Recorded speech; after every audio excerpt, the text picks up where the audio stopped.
In this video, I'm going to share with you how to find peace within. Now, I do believe this is a never-ending journey. However, going from attempting to commit suicide in 2014 only to have Archangel Michael appear and show me that that was no longer an option, compared to where I am now, it's quite a difference. So I thought I'd share with you guys some of the things that I was able to do to really help me be more at peace in this reality. And one of the things I'll start off with is something Jesus said, and that is, be in this world but not of it.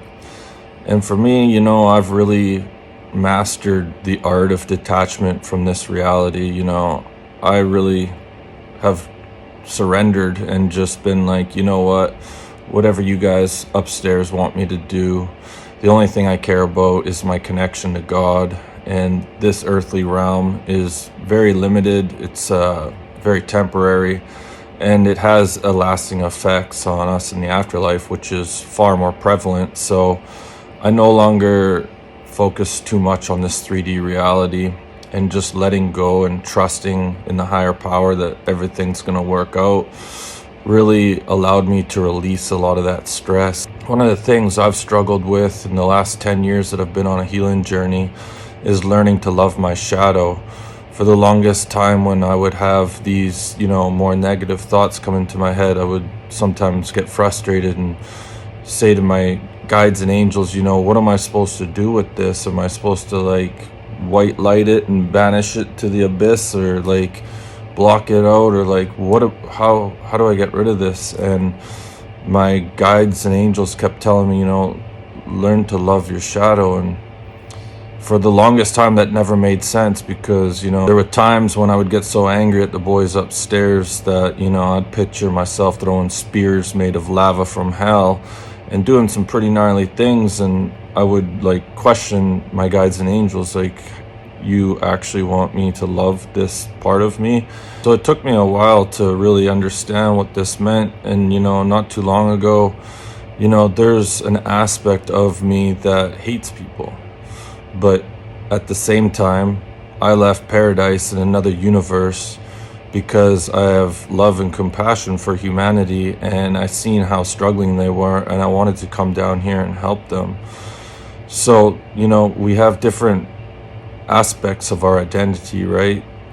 Everyone has multiple identities. You can talk about an apple when you're happy, or you can talk about an apple when you're pissed off, and you're going to come up with two different things regarding the same subject, right? So learning to love my shadow was something that took me quite a while to conquer. One of the things that I've noticed in regards to the spiritual community is a lot of people are pushing away certain aspects of themselves. I can trigger people because, even though my relationship with God is really good right now, there's times when I can be like, I love you, God, and thank you for everything, but sometimes you make me wonder if you're a recreational heroin addict upstairs. There's an aspect of me that thinks this life's bullshit and thinks that, God's off his rocker asking souls to come here and incarnate.